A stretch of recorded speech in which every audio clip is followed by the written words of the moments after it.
ఓం శ్రీ మాత్రే నమః. అందరికీ నమస్కారం అండి. కృత్తికా నక్షత్రం వారు ఏ భగవంతుని ఆరాధిస్తే వారి జన్మ వృక్షము జన్మ మంత్రము అనేది తెలియజేస్తున్నాను. కృత్తికా నక్షత్ర వారి యొక్క అధిపతి వచ్చేసి రవి.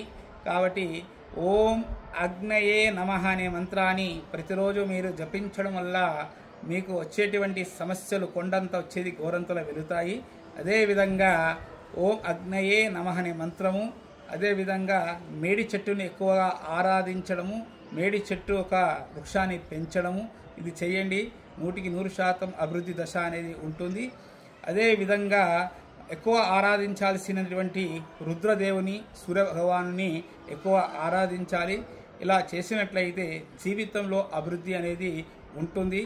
వీరు ఎక్కువగా కలిసిరాని నక్షత్రాలు వచ్చేసి మృగశిర, పునర్వస్సు, ఆశ్లేష, మూల, పూర్వాషాఢ, ఉత్తరాషాఢ.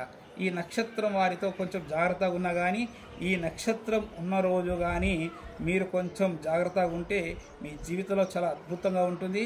మీరు గమనించండి.